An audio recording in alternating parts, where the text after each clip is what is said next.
नमस्कार साथियों, एक बार पुनः आप सभी का स्वागत है। जैसा कि हम लोगों ने कल से अपने इस पीवाईक्यू की चर्चा को रिज्यूम किया था और अभी हम लोग गुजरात पीसीएस का पेपर डिस्कस कर रहे हैं। इस गुजरात पीसीएस का ये 2024 का पेपर है, जिसकी परीक्षा नवंबर 2024 में आयोजित की गई थी।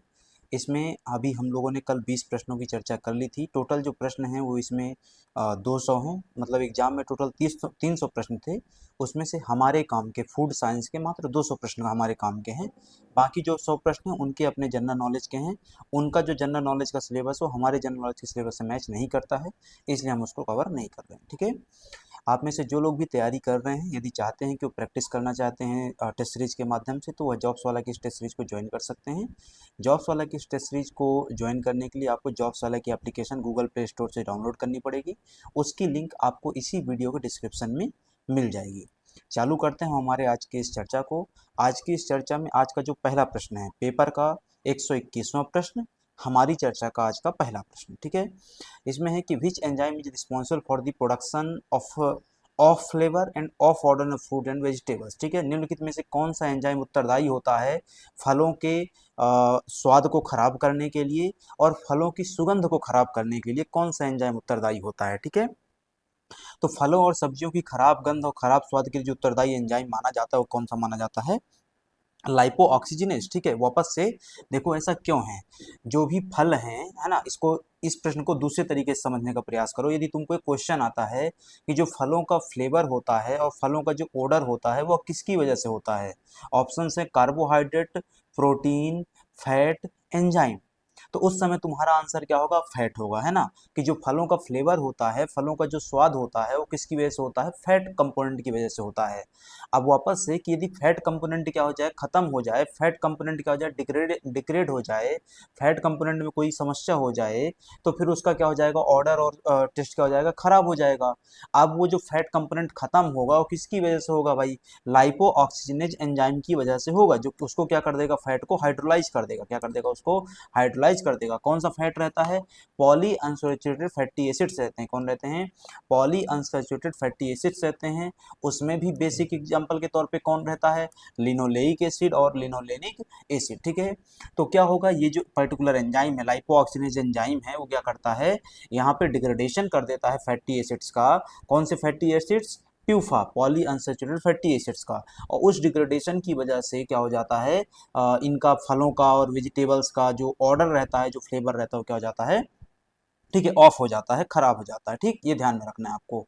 तो ये बातें थी। इसी प्रकार से फलों सब्जियों में कुछ और एंजाइम महत्व के होते हैं, जैसे पॉलीफिनॉल ऑक्सीडेज। आपने प्रिजर्वेशन की प्रक्रियाओं में पढ़ने के पहले एक मेथड पढ़ी रही होगी, ब्लांचिंग। क्या पढ़ा होगा आपने? ब्लांचिंग। ब्लांचिंग में आप दरअसल क्या करते हैं? इसी एंजाइम को इनहिबिट करने का प्रयास करते हैं। ठीक है, ब्लांचिंग की प्रोसेस में क्या किया जाता है? दो तरीके से प्रोसेस हो सकती है ब्लांचिंग की। ठीक है, एक जो ब्लांचिंग की प्रोसेस हो सकती है वो सामान्यतः क्या हो जाती है कि आप गर्म पानी में क्या कर रहे हैं? अपने फल और सब्जी को भिगो करके रख देते हैं, है ना। गर्म पानी मतलब कितना होता है? गर्म पानी मतलब 90 डिग्री सेल्सियस, 80 से 100 की रेंज बताई जाती है, 90 डिग्री सेल्सियस। ठीक है, ब्लांचिंग के लिए जो टेम्परेचर रहता है। दूसरा कि आप गर्म पानी के बहाव में क्या करते हैं? अपने फल और सब्जियों को क्या करते हैं? धोते हैं, वॉश करते हैं। ठीक है, इससे क्या होता है? जो बैक्टीरिया वगैरह रहता है वो भी हट जाता है। लेकिन जो मेन पर्पज है ब्लांचिंग का, वो बैक्टीरिया वगैरह को हटाना नहीं है।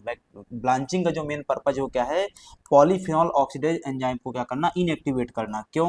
क्योंकि पॉलीफिनॉल ऑक्सीडेज एंजाइम जो रहता है वह फलों को खराब कर देता है। कैसे खराब करता है? तो एक प्रक्रिया है, हमने इसको पहले भी पढ़ा हुआ, उसको क्या कहते हैं? एंजाइमेटिक ब्राउनिंग कहते हैं। क्या कहते हैं उसको हम? Enzymatic browning. जैसे उदाहरण के लिए कि तुम सुबह क्या करते हो, अपने घर में कोई केला है ना, कोई मान लो उदाहरण के लिए सेब है, सबसे बेस्ट एग्जांपल सेब का, है ना।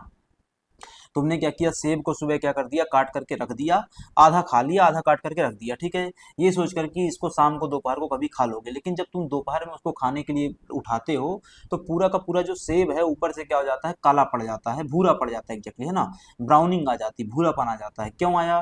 दरअसल उस फल में क्या था? एक एंजाइम था। कौन सा एंजाइम था? Polyphenol oxidase. उस पॉलीफिनॉल ऑक्सीडेज एंजाइम एंजाइम तब तक एक्टिवेट नहीं होगा जब तक कि वो क्या है? हवा से रिएक्शन नहीं कर पाए। हवा मतलब ऑक्सीजन, ध्यान में रखो। ठीक है, ऑक्सीजन से रिएक्शन नहीं कर पाए। अभी तक क्यों नहीं कर पा रहा था? जब तक कटा नहीं था। जब तक कटा नहीं था तब तक क्या हो रहा था? ऑक्सीजन डायरेक्ट उसके संपर्क में नहीं आ पा रही थी। क्यों नहीं आ पा रही थी? क्योंकि ऊपर क्या थी? फल की एक वो थी, कवरिंग थी, है ना। सेब की कवरिंग थी। यदि अब क्या हुआ, काटने के बाद वो जो कवरिंग थी वो हट गई। अब काटने के बाद कवरिंग हट गई तो भाई एंजाइम डायरेक्ट संपर्क में आ गया किसके, ऑक्सीजन के, और वहां से क्या हो गया, वो ऑक्सीडाइज्ड हो गया। और जैसे ही ऑक्सीडाइज हुआ तो वहां पे कलर क्या हो गया, चेंज होकर के कैसा हो गया, व्हाइट से ब्राउन हो गया। ठीक है, इसी को हम क्या कहते हैं, एंजाइमेटिक ब्राउनिंग कहते हैं। किसकी वजह से, पॉलीफिनॉल ऑक्सीडेज की वजह से, और साथ ही वह किसकी वजह से होती है, पेरोक्सीडेज की वजह से। किसकी वजह से होती है, पेरोक्सीडेज की वजह से भी होती है। ठीक है, इनको इनएक्टिवेट करने के लिए क्या किया जाता है, ब्लांचिंग की जाती है। चलो आगे बढ़ते हैं, इनके भी देख लेना। ठीक है, पेक्टिनेज का क्या रोल है, एमाइलेज का क्या रोल है, क्लोरोफाइलेज का क्या रोल है। पेक्टिनेज हमने ऑलरेडी पढ़ा हुआ है, इसको हमने एक क्वेश्चन लगाया हुआ है, जो लोग लगातार देख रहे हैं उनको पता होगा, है ना। चलो अगला है, लाइसोजाइम का आइसोइलेक्ट्रिक पॉइंट कितना होता है।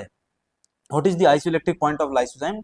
लाइसोजाइम का जो आइसोइलेक्ट्रिक पॉइंट रहता है ना, लाइसोजाइम का जो आइसोइलेक्ट्रिक पॉइंट रहता है वो कितना रहता है, 11, है ना। कितना रहता है, 11 रहता है।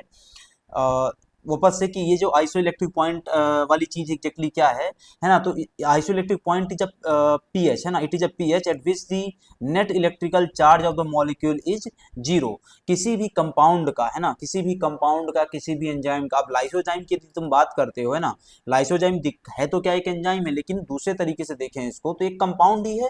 क्यों भाई, क्योंकि जितने भी एंजाइम होते हैं वो सब के सब किससे बनते हैं, प्रोटीन से बनते हैं, और प्रोटीन तो अपने आप में एक कंपाउंड है ना। ठीक है, तो अब लाइसोजाइम को, सॉरी, आइसोइलेक्ट्रिक पॉइंट को हमने कैसे डिफाइन किया कि it is a pH eight which the net electric charge, है ना। ये एक ऐसा पीएच वैल्यू होता है जिसमें जो कंपाउंड होता है उसका नेट इलेक्ट्रिक चार्ज जो होता है वो कितना हो जाता है, 0 हो जाता है। जो मॉलिक्यूल होता है उसका नेट इलेक्ट्रिक चार्ज कितना हो जाता है, 0 हो जाता है। ठीक है, एट पीएच बिलो दी, है ना, isoelectric point lysozyme carries a positive charge. अब मान लो उदाहरण के लिए कि एक ऐसा पीएच जिसमें जो आइसोइलेक्ट्रिक पॉइंट से कम है, तो उस समय लाइसोजाइम में क्या होगा, पॉजिटिव चार्ज होगा।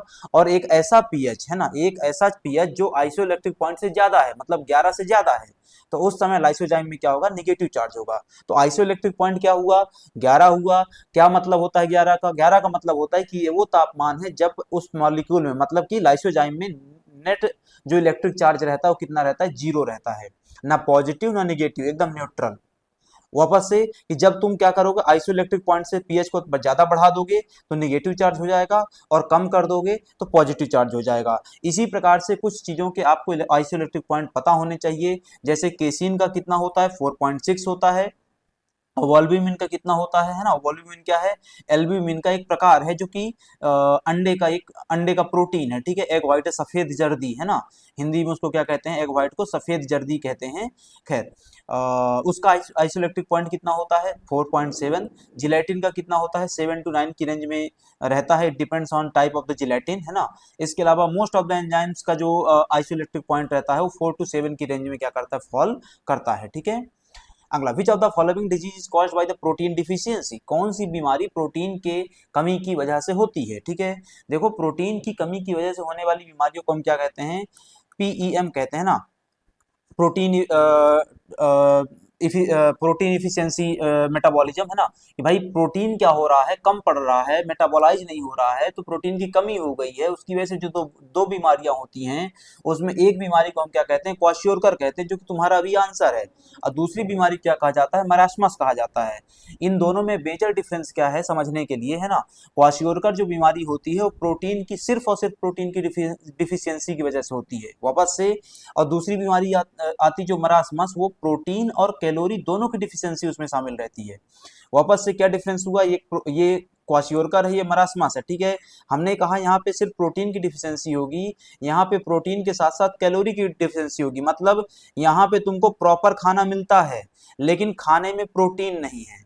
यहाँ पे तुमको प्रॉपर खाना भी नहीं मिलता है, मतलब कैलोरी नहीं मिलती है, और उसमें फिर प्रोटीन तो है ही नहीं। ठीक है, तो यहाँ पे कैलोरी और प्रोटीन दोनों का कमी है, यहाँ पे सिर्फ प्रोटीन का कमी है, यहाँ पे कैलोरी का कमी नहीं है। ठीक है, तो ये ध्यान में रखना है आपको। ठीक, चलो, इसके कुछ लक्षण होते हैं, जैसे एडिमा हो गया। एडिमा का मतलब होता है कि शरीर में स्वेलिंग आ जाती है। क्या आता है, शरीर में स्वेलिंग आ जाती है, एडिमा, है ना। इसके अलावा फैटी लीवर हो गया, मतलब लीवर में फैट डिपॉजिट हो जाएगा।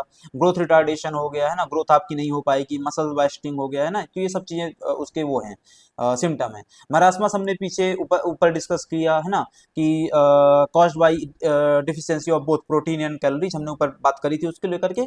और ये मरासमस और कोशिका मिलाकर कलेक्टिवली क्या कहे जाते हैं, प्रोटीन एनर्जी माल न्यूट्रिशन डिसऑर्डर कहे जाते हैं ना, प्रोटीन एनर्जी माल न्यूट्रिशन डिसऑर्डर के नाम से उनको जाना जाता है। ठीक है, ये किन में कॉमन है, 1 से 5 साल के बच्चों में कॉमन है, अफ्रीकन कंट्रीज में बहुत देखने को मिलता है। ठीक है, लॉक एंड की theory of enzyme action is supported by, lock and जो की थ्योरी दी गई, दो थ्योरी है एंजाइम के एक्शन के संबंध में। ठीक है, एक एंजाइम के एक्शन के संबंध में जो दो थ्योरी है उसमें एक थ्योरी क्या आती है, लॉक एंड की मॉडल आता है, दूसरा जो मॉडल आता है उसको क्या कहते हैं, इंड्यूस्ड फिट मॉडल। क्या कहते हैं उसको, induced fit model. Lock and की मॉडल जो है ना, लॉक एंड जो की मॉडल है वह सिंपल सा कहता है कि एक स्ट्रक्चर है बना हुआ है ना, एक क्या है, लॉक है, और उसमें एक की आकर के फंसेगी, यदि क्या हो जाए की लॉक के शेप की नहीं है तो उसमें फंस नहीं पाएगी, मतलब ये एक रिजिड मॉडल है, ये क्या है, रिजिड मॉडल है। ठीक है, इसका मतलब क्या हुआ, जो एंजाइम है वो जाकर के एक पर्टिकुलर रिसेप्टर साइट में क्या होगा, बाइंड होगा, सबस्ट्रेट में बाइंड होगा, यदि शेप मैच नहीं होगा तो कभी बाइंड नहीं हो पाएगा। जबकि इंड्यूस्ड फिट मॉडल क्या कहता है, इंड्यूस्ड फिट मॉडल का कहना है कि जो रिसेप्टर साइट है और जो एंजाइम है वो किसी भी शेप के रहें, लेकिन जब दोनों को मिलना होगा तो वो क्या कर लेंगे, अपने अपने शेप में थोड़ा परिवर्तन कर लेंगे ताकि दोनों क्या हो सकें, मिल सकें। ठीक है, जो शुरुआती मॉडल था वो लॉक एंड की मॉडल था, जो बाद में मॉडल आया वो इंड्यूस्ड फिट मॉडल आया। अभी के लिए क्वेश्चन में कि लॉक एंड की theory of enzyme action is supported by, है ना, तो किस पॉइंट से इसको सपोर्ट मिल रहा है कि पहला enzymes speed up reaction, enzymes occur in a living beings and speed up certain reactions, enzymes determine the direction of the reaction। चौथा है कि compound similar to substrate inhibit the enzyme activity, this is the right point, है ना, compounds similar to substrate, है ना, अभी हमने बात किया कि जब तक वो सिमिलर नहीं होगा तब तक उसमें बाइंड ही नहीं हो पाएगा, तो compounds similar to substrate inhibit enzyme activity. ठीक है, ये जो लॉक एंड की मॉडल है वो किसके द्वारा प्रपोज किया गया था, एमाइल फिशर के द्वारा। कब प्रपोज किया गया था, 1894 में प्रपोज किया गया था। ठीक है, दूसरा जो मॉडल है उसको इंड्यूस्ड फिट मॉडल बोलते हैं, ये 1958 में प्रपोज किया गया था, किसके द्वारा, डैनियल कॉसलैंड के द्वारा। किसके द्वारा, डैनियल कॉसलैंड के द्वारा। ये एक फ्लेक्सिबल मॉडल है, ये एक रिजिड मॉडल है, इसमें प्री शेप्ड बने रहते हैं, इसमें क्या हो जाता है, एडजस्टमेंट हो जाता है। ठीक है, चलो अगला आता है, विच of the following is non essential amino acid. भाई देखो, essential amino acid, non essential amino acid, है ना, पार्शियली या कंडीशनली इसेंशियल अमाइनो एसिड, ये पूरी लिस्ट तुमको पता होनी चाहिए। ठीक है, यदि हम कहें इसेंशियल अमाइनो एसिड क्या होते हैं, है ना, तो इसेंशियल अमाइनो एसिड याद करने का सामान सा तरीका क्या है, एक ल्यूसीन, आइसोल्यूसिन और लाइसिन, ये एक पूरी एक साथ बोलोगे तो याद हो जाएगा। ठीक है, ल्यूसीन, आइसोल्यूसिन और लाइसिन, इन तीनों को हमेशा एक साथ पढ़ा करो, है ना। जो एक और अगला कड़ी साथ में पढ़ना है वो क्या पढ़ना है, मेथियोनिन, थ्रियोनिन, हिस्टिडीन, है ना, मेथियोनिन, थ्रियोनिन, हिस्टिडीन, ये 3 3 6 हो गए, और 3 और बचते हैं। 3 और कौन कौन से बचते हैं, तो उसमें 3 में आ जाता है फिनाइल एलानिन, है ना, फिनाइल एलानिन हो गया, वैलिन हो गया और ट्रिप्टोफैन हो गया, फिनाइल एलानिन, वैलिन, ट्रिप्टोफैन। ठीक है, ये क्या होते हैं, 9 हमारे इसेंशियल अमाइनो एसिड होते हैं, वो अमाइनो एसिड जो हमारे शरीर को चाहिए हैं पर बनते नहीं हमारे शरीर में, तो हमको बाहर से खाने के रूप में लेना पड़ता है। ठीक है, तो ये आपको ध्यान में रखना है। अभी के लिए जो राइट आंसर है वो राइट आंसर क्या है, तो नॉन इसेंशियल अमाइनो एसिड। ठीक है, देखो फिनाइल एलानिन इसमें आ गया, वैलिन इसमें आ गया, हिस्टिडीन इसमें आ गया, तो बचा क्या, एलानिन बचा। बचा क्या, एलानिन हमारा क्या है, राइट आंसर है। तुमको इसेंशियल अमाइनो एसिड क्या है, नॉन इसेंशियल क्या है, पार्शियल कंडीशनल इसेंशियल क्या है ना, वो सब पता होने चाहिए। ठीक, इसके अलावा बेस्ड ऑन केमिकल नेचर की बात करें, एसिडिक अमाइनो एसिड कौन से होते हैं, एस्पार्टेट एसिड होता है, ग्लूटामिक एसिड होता है। बेसिक नेचर के कौन से होते हैं, है ना। पोलैरिटी के आधार पे बात करें, पोलर कौन से होते हैं, पोलर चार्ज कौन से होते हैं, पोलर अनचार्ज कौन से होते हैं। ठीक है, सल्फर कंटेनिंग अमाइनो एसिड कौन सा होता है, मेथियोनिन और सिस्टीन होता है। ठीक है, ये पता होना चाहिए। इमिनो एसिड क्या होता है, प्रोलीन होता है। ये एकमात्र अमाइनो एसिड है ना, यह एकमात्र अमाइनो एसिड है जिसका जो स्ट्रक्चर होता है कैसा होता है, साइक्लिक होता है। कैसा होता है, साइक्लिक होता है, बेंजीन बेस्ड रहता है। ठीक है, खैर, Reichert Meissl value of a linseed oil is, Reichert Meissl value linseed oil की कितनी होती है। ठीक है, ये जो आरएम वैल्यू है या रिचर्ड मिशेल वैल्यू है या रिचर्ड वैल्यू है, it measures the amount of volatile water soluble fatty acid mainly butyric acid, caproic acid present in the fats and oils. ठीक है, तो ये किस चीज को मेजर करता है, तो it measures the amount of a volatile water soluble fatty acids. Volatile water में जो soluble फैटी एसिड रहेंगे उनकी क्वांटिटी को, उनके अमाउंट को मेजर करने के लिए जो स्केल यूज की जाती है, जो वैल्यू यूज की जाती है, उसको हम क्या कहते हैं, रिचर्ड मिशेल वैल्यू के नाम से जानते हैं। ठीक है, इसमें जो वैल्यू में वो किया यूज किया जाएगा, रिएजेंट यूज किया जाएगा, उसको हम क्या बोलते हैं, पोटेशियम हाइड्रोक्साइड, है ना। पोटेशियम हाइड्रोक्साइड का कितना सॉल्यूशन यूज करते हैं, 0.1 का सॉल्यूशन क्या करते हैं, यूज करते हैं, ठीक है। तो ये बेसिक हो गया कि रिचर्ड मिशेल स्केल में क्या मेजर किया जाता है और क्या उसमें रिएजेंट का यूज किया जाता है, ठीक है। अब ये क्या रिप्रेजेंट करता है, मान लो हाई वैल्यू आ रही है आरएम की, इसका मतलब है कि मोर शॉर्ट चेन फैटी एसिड, है ना। जैसे एग्जांपल बटर बटर में मिल जाता है। यदि लो वैल्यू आ रही है, इसका मतलब कि वेरी फ्यू और नो वोलेटाइल फैटी एसिड, जैसे कि वेजिटेबल ऑयल्स हो गए, ठीक है। यदि हम लिनसीड की बात करें तो लिनसीड का जो वैल्यू रहता है वो कितना रहता है, एक है ना। अभी हमारे आंसर के हिसाब से कितना है, एक है।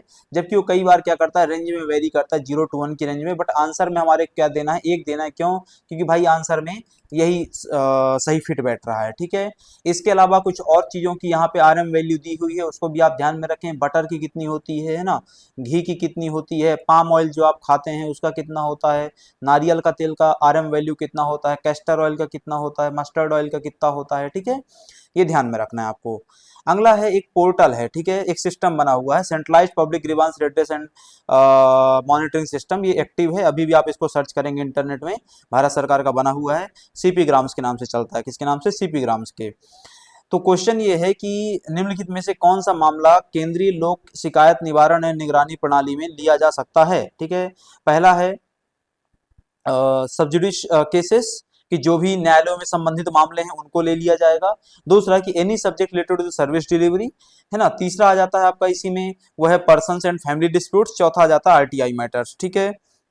ऐसा कोई भी मामला जो सेवाओं से संबंधित है, ऐसा कोई भी मामला, सीपी ग्राम में कौन से मामले रजिस्टर होंगे, ऐसा कोई भी मामला जो सेवाओं से संबंधित है। सेवाओं का मतलब क्या होता है कि भाई सरकार या प्रशासन जो सुविधाएं उपलब्ध करवाने वाला था, जो सेवाएं उपलब्ध करवाने वाला था जनता को, उनकी शिकायत आप करना चाहते हैं, यदि आपको सेवाएं नहीं मिली हैं तो कहाँ करेंगे, तो ये पोर्टल बना हुआ है, ठीक है। वहां पे आप क्या करेंगे, अपना ग्रीवांस वो करेंगे, बताएंगे उनको, बाद में क्या किया जाएगा, एड्रेस किया जाएगा उनको, समाधान करने का प्रयास किया जाता है, ठीक है। तो ये आपको ध्यान में रखना है, ठीक।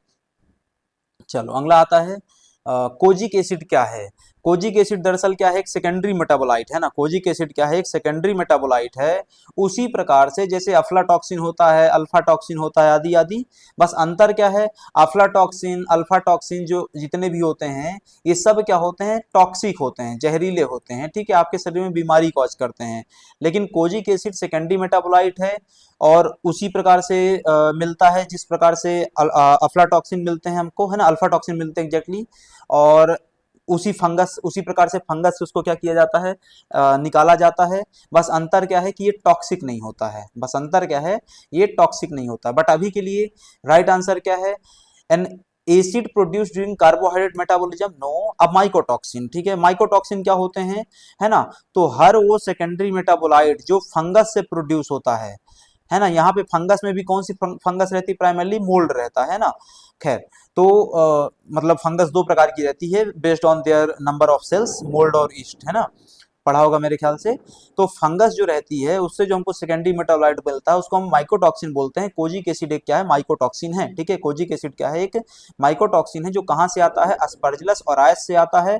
इस अस्परजिलस ओराइस का एक नाम होता है, अस्परजिलस ओराइस का एक क्या होता है, नाम होता है, उसको क्या बोलते हैं, कोजी कोजी बोलते हैं, क्या बोलते हैं, कोजी बोलते हैं। ये क्वेश्चन ऑलरेडी शायद मणिपुर के स्टेट पीसीएस में पूछा जा चुका है कि which one of these bacteria fungus is called as koji, koji culture, है ना। तो कोजी कल्चर किसको बोलते हैं, अस्परजिलस ओराइज को बोलते हैं। इसके अलावा कोजिक एसिड कहाँ से आता है, पेनिसिलियम स्पीशीज से भी उसको निकाला जाता है, ठीक है। यह एक एंटी ब्राउनिंग एजेंट के तौर पे यूज किया जाता है। इसके अलावा टायरोसिनेज इनहिबिटर के तौर पे भी इसको यूज किया जाता है, ठीक है।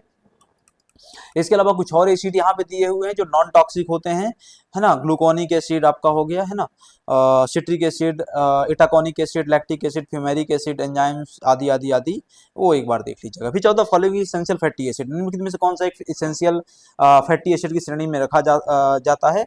इसेंशियल फैटी एसिड की श्रेणी में जो यहाँ पे रखा जाता है वो कौन सा है, लिनोलेनिक एसिड। कौन सा है, linolenic acid. Essential fatty acid की श्रेणी में सामान्यतः दो ही लोगों को रखा जाता है। एक जो आता है उसमें वो आता है लिनोलेइक एसिड, और दूसरा जो आता है वो क्या आता है, अल्फा लिनोलेनिक एसिड, है ना, क्या आता है, लिनोलेनिक एसिड। ये वो एसिड होते हैं, इसेंशियल एसिड्स वो एसिड होते हैं जो हमारे शरीर को रिक्वायर्ड है, जरूरत है, काम पड़ता है, लेकिन ये हमारा शरीर बना नहीं पाता है इनको, तो हमको क्या करना पड़ेगा, इनको बाहर से अपने फूड में क्या करना पड़ेगा, शामिल करना पड़ेगा, लेना पड़ेगा, ठीक है। ये क्या होते हैं, सामान्यतः दो रहते हैं, एक तीन जो तीसरा जो जुड़ता है कभी कभी वो क्या होता है, एराकिडोनिक एसिड भी होता है, लेकिन वो कंडीशनली इसेंशियल है, कंडीशनली क्या है, इसेंशियल है, कभी कभी क्या जाता है वो बन भी जाता है तो फिर इसेंशियल नहीं रह जाता, ठीक है। नॉन इसेंशियल में क्या आते हैं, पामेटिक, स्टीरिक, ओलिक एक्सेट्रा, ये सब नॉन इसेंशियल में आते हैं, ठीक है, तो ये ध्यान में रखना है आपको। यहाँ पे और भी कुछ फैक्ट दिए हुए हैं, आप ही के काम के हैं, जरूर एक बार देखिएगा, ठीक है। अगला, pellagra disease associated with the consumption of which of the following cereals. Pellagra disease एक विटामिन डिफिशियंसी डिजीज है, कौन से विटामिन की डिफिशियंसी से होती है, B3 की डिफिशियंसी से होती है। और पेलाग्रा डिजीज के जो सिम्टम होते हैं वो क्या होते हैं, D4 होते हैं, सामान्यतः क्या होते हैं, D3 होते हैं, लेकिन तुम D3 पे काम नहीं करोगे तो D4 आने में ज्यादा समय नहीं लगता है। जो D3 सिम्टम होते हैं पेलाग्रा के वो क्या होते हैं, डर्मेटाइसिस, है ना, जो D3 सिम्टम रहते हैं क्या रहते हैं, डर्मेटाइटिस, डायरिया और डिमेंशिया, क्या रहते हैं, डर्मेटाइटिस, डायरिया और डिमेंशिया। तुम डर्मेटाइटिस, डायरिया और डिमेंशिया की यदि ट्रीटमेंट नहीं करोगे तो D4 आ जाएगा बड़ी जल्दी, 4D आ जाएगा, कौन सा 4D आएगा, डेथ, मृत्यु आने में देर नहीं लगती है यदि तुम क्या करो, डर्मेटाइटिस, डायरिया और डिमेंशिया को ट्रीट ना करो। ये किसकी वजह से हो रहे हैं, विटामिन B3 की डिफिशियंसी की वजह से हो रहे हैं। वापस से कि ये जो पेलाग्रा डिजीज एसोसिएटेड है वो किसके खाने से एसोसिएटेड है ना, तो किससे एसोसिएटेड है भाई, मेज से, किससे एसोसिएटेड, मक्के से, किससे, मकई से, किससे जुड़ी हुई है, मकई से। इस बात का मतलब क्या हुआ, इस बात का मतलब हुआ कि भाई जो मकई है ना, यदि आप उसका सेवन करते हैं, मकई जो है उसका सेवन करते हैं तो आपको ये बीमारी होने के चांसेस क्या हैं, बनते हैं, ठीक है। ऐसी कई चीजें हैं, जैसे उदाहरण के लिए हम कहें, कच्चा अंडा खाते हो, तुम क्या करते हो, तुम कच्चा अंडा खाते हो, तुम्हारे बाल झड़ने लग जाएंगे, क्या हो जाएंगे, तुम्हारे बाल झड़ने लग जाएंगे, एलोपेसी हो जाएगा, एलोपेशिया हो जाएगा। क्यों होता है ऐसा भाई, अब कच्चा अंडा जो रहता है ना, उसमें एक प्रोटीनियस कंपाउंड पाया जाता है जिसको क्या बोलते हैं, अविडीन बोलते हैं। ये क्वेश्चन ऑलरेडी आयोग पूछ चुका है, तो क्या बोलते हैं, अविडीन बोलते हैं। अविडीन क्या करता है, एक एंटी न्यूट्रिशनल फैक्टर है। अविडीन क्या है, एक एंटी न्यूट्रिशनल फैक्टर है। ये क्या करता है, न्यूट्रिएंट्स को ब्लॉक कर देता है। कौन से न्यूट्रिएंट को ब्लॉक करता है, बायोटीन को, B7 को। किसको ब्लॉक करता है, बायोटीन को, B7 को। अब अविडीन यदि B7 को ब्लॉक कर देगा तो B7 की डिफिशियंसी से होने वाली डिजीज होने लग जाएगी। और B7 की डिफिशियंसी से क्या होता है, एलोपेशिया हो जाता है, बाल झड़ने लग जाते हैं, ठीक है। तो ये ध्यान में रखना है आपको। चलो आगे बढ़ते हैं, यहाँ पे कुछ और फैक्ट आपके काम के दिए हुए हैं, जरूर एक बार आप इनको पढ़ लीजिए, ठीक है। जैसे पेलाग्रा की बात करें, वो मेज की डाइट की वजह से हो रहा है। बेरी बेरी किसकी वजह से होता है, पॉलिश राइस की वजह से। यदि आप क्या करते हैं, पॉलिश राइस खाते हैं तो आपको बेरी बोरी हो जाएगा, ठीक है, थायमिन की कमी की वजह से। इसके बाद आता है स्कर्वी रोग, विटामिन C की कमी की वजह से जो होता है। वो कब होगा, जब आप क्या करते हैं, फ्रेश फूड्स और क्या इसमें फ्रेश फूड्स और वेजिटेबल्स के उसमें, है ना, एक मिनट, फ्रेश फ्रूट्स और वेजिटेबल्स की जब कमी हो जाती है तब क्या क्या होता है, स्कर्वी हो जाता है। और इसी प्रकार से रिकेट्स की बात करें, है ना, इसी प्रकार से हम किसकी बात करें, रिकेट्स की बात करें, ठीक है, विटामिन D की कमी से होने वाला। तो वो कब होगा, जब तुमको सनलाइट प्रॉपर नहीं मिलेगा, सूर्य प्रकाश प्रॉपर नहीं मिलेगा, या फिर डाइट में विटामिन D नहीं जाएगा। अगला है क्वेटोस क्वेटेस्टोर्फर number is also called as, है ना, क्वेटेस्टोर्फर संख्या को और किस नाम से जाना जाता है, तो इसको एक जो अन्य नाम दिया जाता है वो क्या कहते हैं, आयोडीन वैल्यू कहते हैं ना। ये किससे संबंधित है, फैट से संबंधित है ना, किससे, फैट की केमिस्ट्री से संबंधित है। क्वेटेस्टोफर नंबर जिसको सैपोनिफिकेशन वैल्यू कहते हैं, ये क्या होता है, तो it is amount of potassium hydroxide in milligrams required to saponify 1 gram of the fat और ऑयल, ठीक है। यही डेफिनेशन किसकी है, सैपोनिफिकेशन नंबर की है। यही डेफिनेशन किसकी है, सैपोनिफिकेशन नंबर की है ना। तो आपको ध्यान में रखना है ना। चलिए अगला आता है हमारा, कितनी वैल्यू होती है सैपोनिफिकेशन वैल्यू किस किस की, वो यहाँ पे लिखा हुआ है, एक बार जरूर ध्यान में रख लें आप इसको, ये एग्जाम में डायरेक्ट पूछा जा सकता है ना। सैपोनिफिकेशन वैल्यू कोकोनट ऑयल की कितनी होती है, ऑलिव ऑयल की कितनी होती है, यहीं पे कुछ जो काम के दिए हुए हैं वही बस याद रखना है। ऐसी लिस्ट तो आप हजारों याद करना बैठेंगे तो फिर खत्म नहीं होगी, लेकिन जो एग्जाम के पर्सपेक्टिव से काम के हैं उनको बस आप थोड़ा सा ध्यान में रखेंगे, ठीक है। फैट की केमिस्ट्री संबंधित यहाँ पे कुछ टर्मिनोलॉजीज दी हुई हैं जो आपने मेरे ख्याल से फर्स्ट यूनिट में ऑलरेडी पढ़ के रखी होंगी, ठीक है। 9001-2008 quality management system deals with, है ना, जो 9001-2008 क्वालिटी मैनेजमेंट सिस्टम है वह निम्नलिखित में से किस चीज से डील करता है? पहला आ जाता है आपका इसमें फंडामेंटल्स ऑफ द वोकेबुलरी, दूसरा आ जाता है गाइडलाइंस फॉर परफॉर्मेंस इंप्रूवमेंट, तीसरा आ जाता है कस्टमर सेटिस्फेक्शन, चौथा आ जाता है requirement of the quality management. ठीक है, तो 9001-2008 जो डील करता है वो किससे डील करता है? Requirement of the quality management system से डील करता है। ठीक है, उसका नाम ही क्या होता है दरअसल? Quality management system. 9001-2008 का नाम ही क्या है दरअसल? क्वालिटी मैनेजमेंट सिस्टम नाम है ना। It consistently provides the products और services that meet customer and regulatory requirements. ठीक है, तो आपको ध्यान में रखना है। यहाँ पे कुछ और ISO सर्टिफिकेशंस दिए हुए हैं, स्टैंडर्ड्स दिए हुए हैं, जिसमें 9001, 2008, 2015, 2008 ईयर है जब लाया गया था, 2015 ईयर है जब लाया गया था, है ना। 22,000 पहली बार कब लाया गया था? 5 में। दूसरी बार कब लाया गया था? 2018 में। उसके बाद से नहीं आया। ये किससे डील करता है? FSMS से डील करता है, फूड सेफ्टी मैनेजमेंट सिस्टम से। 9001 किससे डील करता है? क्वालिटी मैनेजमेंट सिस्टम से। 14,001 किससे डील करता है? इन्वायरमेंट मैनेजमेंट सिस्टम से। ठीक है, इसी प्रकार से 45,000 किससे डील करता है? Occupational health and safety of the worker से, है ना। इसके बाद 17,025 किससे डील करता है? लेबोरेटरी कॉम्पिटेंस से। 5,001 किससे डील करता है? एनर्जी मैनेजमेंट सिस्टम से। 15,189 किससे डील करता है? मेडिकल लेबोरेटरी से। ठीक है, आपके यहाँ पे सभी जो दिए हुए हैं बहुत ज्यादा काम के इंपॉर्टेंट है आपके लिए। ठीक है, ड्रैगी क्या है?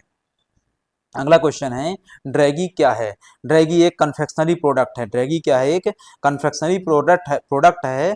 कैसे बनाया जाता है? टेबलेट कोटेड विद शुगर, है ना। ये क्या है? एक टेबलेट है जिसमें क्या की जाता है? शुगर की कोटिंग की जाती है, शक्कर की कोटिंग की जाती है। शक्कर की कोटिंग क्यों की जाती है? शक्कर की मास्किंग क्यों की जाती है? देखो, जब मास्किंग शब्द का प्रयोग किया जाता है इसका मतलब ही क्या होता है कि हम किसी चीज को छुपाना चाहते हैं। मान लो उदाहरण के लिए मेरे पास ये एक क्या है, ऐसी चीज है ना। मेरे पास एक ऐसी चीज है खाने की जो क्या है? कड़वी है, खट्टी है ना। मीठी नहीं है, मान लो मीठी नहीं है, उसके अलावा कुछ भी हो सकती है, कड़वी, खट्टी, तीखी, कुछ भी हो सकती है। ठीक है, अब मैं क्या कर रहा हूँ? उसमें शक्कर की एक कोटिंग चढ़ा रहा हूँ। दरअसल मैं क्या कर रहा हूँ? मास्किंग कर रहा हूँ। क्या कर रहा हूँ मैं? मास्किंग कर रहा हूँ। क्या मास्क करना चाह रहा हूँ मैं? क्या छुपाना चाह रहा हूँ मैं? उसके ओरिजिनल स्वाद को मैं छुपाना चाह रहा हूँ। ठीक है, तो ये मास्किंग की जाती है ताकि अनप्लीजेंट टेस्ट को, है ना, जो अनावश्यक स्वाद है, जो हमारे हमको पसंद नहीं है स्वाद, उसको हम क्या कर सके? छुपा सकें, उसको हम क्या कर सकें? खत्म कर सकें। ठीक है, तो इस प्रकार से जो टेबलेट बनाई जाती है उसको क्या कहते हैं? ड्रैगी कहते हैं, है ना। उसको आप ध्यान में रखेंगे। इसी प्रकार से एक टेबलेट होती है लॉजेंजेस, है ना। ये सब मार्केट में क्या मिलने वाले वो हैं फार्मास्यूटिकल फॉर्मुलेशन के फॉर्म्स, है ना। जो दवाइयाँ आती हैं मार्केट में वो किसी न किसी फॉर्म में आती है ना। लिक्विड फॉर्म में आएगी, टेबलेट फॉर्म में आएगी, कैप्सूल फॉर्म में आएगी। उसी प्रकार से यहाँ पे चीजें लिखी हुई हैं। ठीक है, चलो।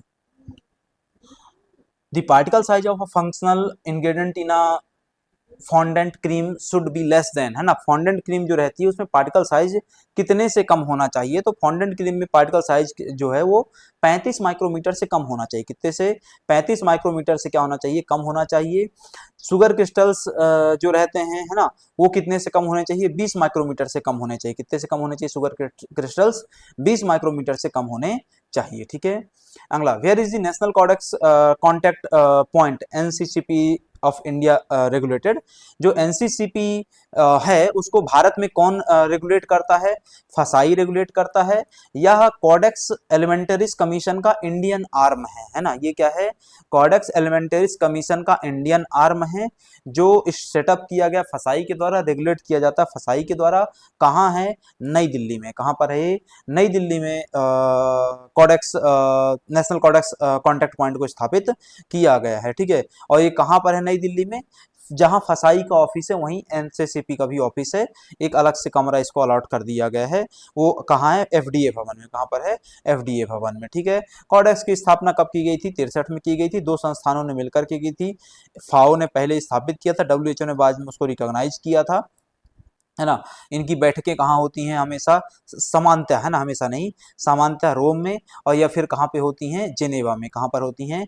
जिनेवा में होती हैं। मतलब या तो WHO के हेडक्वार्टर में होंगी या फाओ के हेडक्वार्टर में होंगी। ठीक है, इनको भारत ने कब ज्वाइन किया था? इसको 1964 में ज्वाइन किया था। इनकी बहुत सारी कमेटीज हैं, उनमें से एक कमेटी है CCSSCH, है ना, Codex committee on spices and culinary herbs. ये कहाँ पर इसकी बैठक हुई थी? 2023 में। इसकी 2023 में बैठक हुई थी कोच्चि में, है ना। कहां पर हुई थी? कोच्चि में हुई थी। ठीक है, NPOP का पूरा नाम क्या है ना। अगला क्वेश्चन है हमारा, NPOP का पूरा नाम क्या है? एनपीओपी का नाम बैठता है national programme for organic production. क्या नाम उसका? National programme for organic production. ठीक है, ये जो एनपीओपी है इसको कौन मैनेज करता है? अपीडा मैनेज करता है। कौन मैनेज करता है? APEDA, agriculture processed food product export development authority, जो कब स्थापित किया गया? 1984 में स्थापित किया गया। किसके तहत? Ministry of commerce and industry, government of India के तहत स्थापित किया गया। ये क्या मैनेज करता है? एक्सपोर्ट को मैनेज करता है। किन के एक्सपोर्ट को? ऑर्गेनिक फार्मिंग और ऑर्गेनिक प्रोडक्ट के एक्सपोर्ट को। और एनपीओपी का भी स्थापित किया गया था 2001 में स्थापित किया गया था। कब स्थापित किया गया था एनपीओपी? 2001 में स्थापित किया गया था, है ना। ये लोग लोगो इशू करते हैं। कौन सा लोगो रहता है? इंडिया ऑर्गेनिक लोगो इशू करते हैं। कौन सा लोगो इशू करते हैं? इंडिया ऑर्गेनिक लोगो इशू करते हैं। ठीक है, ये लोग साथ में क्या करते हैं? एनपीओपी किसके लिए होगा? एक्सपोर्ट ओरिएंटेशन चीजों के लिए होगा। ठीक है, ये लोग क्या करते हैं? देश के अंदर भी ऑर्गेनिक चीजों को रिकॉग्नाइज करने के लिए एक सर्टिफिकेट जारी करते हैं। उसको क्या बोलते हैं? पीजीएस इंडिया बोलते हैं, पार्टिसिपेटरी गारंटी सिस्टम। क्या बोलते हैं? Participatory guarantee system. कब लॉन्च किया गया था? 2015 में। कौन मैनेज करता है? फसाई मैनेज करता है। कौन? फसाई ही मैनेज करता है। इंडिया ऑर्गेनिक लोगो कब लॉन्च किया गया था? है ना, इंडिया ऑर्गेनिक लोगो को 2002 में लॉन्च किया गया था, जबकि एनपीओपी कब लॉन्च किया गया था? 2001 में लॉन्च किया गया था। ठीक है, अगला, which of the following is not an activity of a global food safety partnership, GFSP. ये आपका कहाँ का टॉपिक है? यूनिट 10 का। कहाँ का टॉपिक है? यूनिट 10 का टॉपिक है। यूनिट 10 में आपके एक टॉपिक दिया हुआ है पॉइंट नंबर 1 में ही, इंटरनेशनल फूड ऑर्गेनाइजेशंस। ठीक है, इंटरनेशनल फूड ऑर्गेनाइजेशंस का एक हिस्सा क्या हो जाता है? जीएफएसपी हो जाता है, ग्लोबल फूड सेफ्टी पार्टनरशिप। ठीक है, तो पहला है कि analyse, capture and report on the priorities, effect on a convening coordination, enable execution of the food safety initiatives. चौथा है कि to help the school children inculcate the habit of eating safe and right. ये इसका काम नहीं है भाई, है ना, ये इसका काम नहीं है। ये अलग अलग देशों में बनी हुई फूड संस्थाओं का काम है, फसाई का ये काम है, लेकिन ये सब काम, है ना, जीएफएसपी और आदि का नहीं है। जीएफएसपी 2012 में स्थापित किया गया था, वर्ल्ड बैंक ग्रुप के द्वारा इसको स्थापित किया गया था, है ना, डेवलपिंग कंट्रीज में फूड सिस्टम को क्या करने के लिए? रेगुलेट करने के लिए, मैनेज करने के लिए। इसी प्रकार से और भी इंटरनेशनल फूड बॉडीज यहाँ पे लिखी हुई हैं, जरूर आप इनको एक बार देखें। ठीक है, अगला, FSSAI has signed the agreement with which of the following organisations to safeguard consumers against misleading claims in a food and beverages advertisement. ठीक है, फूड और बेवरेजेस के क्षेत्र में गलत या मिसलीडिंग एडवर्टाइजमेंट के संबंध में फसाई ने एक संस्था के साथ क्या किया? समझौता किया है। ये संस्था कौन सी है ना? तो ये संस्था कौन सी है? एएससीआई। कौन सी संस्था है? एएससीआई। ये समझौता कब किया गया था? 2021 में समझौता किया गया था, है ना। क्वेश्चन पेपर कब का है? 2024 का। क्वेश्चन पेपर कब का है? 2024 का। ये समझौता कब हुआ था? 2021 में। ठीक है, है। तो एएसआईसी के साथ जो समझौता किया गया है, किस चीज के लिए किया गया है? मिसलीडिंग एडवर्टाइजमेंट्स को रोकने के लिए, उनके खिलाफ कार्यवाही करने के लिए। ठीक है, ये एएससीआई क्या है? एक एक्सपर्ट पैनल है, 3 मेंबर एक्सपर्ट पैनल है, जो एडवर्टाइजमेंट के सेक्टर में क्या करता है? आइडेंटिफिकेशन, इवेल्यूएशन का काम करता है। ठीक है, अगला, bureau of Indian standard act 1986 comes under. तो जो bureau of Indian standard act 1986 है, उसको कौन मैनेज करता है? तो उसको मैनेज करने वाली संस्था है डिपार्टमेंट ऑफ कंज्यूमर अफेयर्स। ठीक है, कौन सा? Department of consumer, which works under, है ना। ये किसके तहत काम करती है? Ministry of consumer affairs, food and public distribution. ठीक है, किस कौन? Ministry of consumer affair, food and public distribution के तहत काम करती है ना। इसको बीएसआई को कब लाया गया था? 1986 में लाया गया था, 1987 से लागू किया गया था। जो 86 का कानून था उसको 2019 में क्या कर दिया गया? खत्म कर, सॉरी 2016 में क्या कर दिया गया? खत्म कर दिया गया। ये 16 का कानून लागू कब से हुआ था? 12 अक्टूबर 2017 से हुआ था। ठीक है, अभी 1986 का कानून एक्टिव नहीं है। ठीक है, उसकी जगह कौन सा कानून काम कर रहा है? बीएसआई एक्ट 2016 काम कर रहा है। कब से लागू हुआ था वो? 12 अक्टूबर 2017 से लागू हुआ था। बीआईएस संस्था कब बनाई गई थी? 86 में बनाई गई थी। ठीक है, बीआईएस क्या करता है? अलग अलग प्रकार के मार्क्स जारी करता है। ये मार्क्स क्या क्षेत्र में जारी होते हैं, किस ईयर से जारी हो रहे हैं, आपको ध्यान होना चाहिए। अभी हाल ही में जो एक एग्जाम हुआ था, पीएससी के द्वारा एग्जाम कंडक्ट करवाया गया, है ना, मुझे नाम याद नहीं आ रहा, शायद डेंटल वालों का एग्जाम था। ठीक है, डेंटल डॉक्टर्स का एग्जाम था। उसके 150 क्वेश्चन में से जो 50 क्वेश्चन एमपीजी के रहते हैं, उन 50 क्वेश्चन में से एक क्वेश्चन क्या था? इको मार्क किस ईयर से दिया जा रहा है। ठीक है, मतलब ये तुम्हारे सिलेबस में पार्ट बी का हिस्सा है, लेकिन ये पार्ट ए में भी पूछा जा सकता है। ठीक है, 1991 से जारी किया जा रहा है। ठीक है, पता होना चाहिए। अगला क्वेश्चन है हमारा, यहाँ पे जो काम की चीजें जरूर ध्यान में रखें, ठीक है। अगला क्वेश्चन है आज का आखिरी question, consumer protection act came into force in, consumer protection act किस वर्ष से लागू हुआ था? 1986 से लागू हुआ था, ठीक है। कब से? 1986 से लागू हुआ था। कौन सी तारीख से लागू हुआ था? 24 दिसंबर 1986 से लागू हुआ था। कौन सी मंत्रालय? वही मंत्रालय जो बीआईएस में है, consumer affair and food public distribution मंत्रालय, ठीक है। यह 3 स्तरीय क्या करता है? व्यवस्था प्रोवाइड करता है, काहे के लिए? कंप्लेन रिड्रेसल के लिए, कंज्यूमर डिस्प्यूट रिड्रेसल के लिए, डिस्ट्रिक्ट लेवल, स्टेट लेवल और नेशनल लेवल पे। डिस्ट्रिक्ट लेवल में 20 लाख तक के मामले सुने जाते हैं, स्टेट लेवल पे 1 करोड़ तक के मामले सुने जाते हैं, और 1 करोड़ से ऊपर के मामलों को कहां सुना जाता है? नेशनल कमीशन के द्वारा सुना जाता है, ठीक है। इस पूरी व्यवस्था को क्या कर दिया गया? रिप्लेस कर दिया गया, किसके माध्यम से? 2019 के कानून के माध्यम से, जो लागू हुआ 20 जुलाई 2020 से। कब से लागू हुआ? 20 जुलाई 2020 से लागू हुआ, ठीक है। तो ये आज का हमारा डिस्कशन था, जिसमें हमने 20 प्रश्नों की चर्चा करी, विस्तार से हमने इन बातों को समझा। आज की क्लास में यहाँ बाइंड अप करेंगे, मिलेंगे आपसे अगली क्लास में। तब तक के लिए आप सभी का धन्यवाद। जय हिंद, जय श्री राम।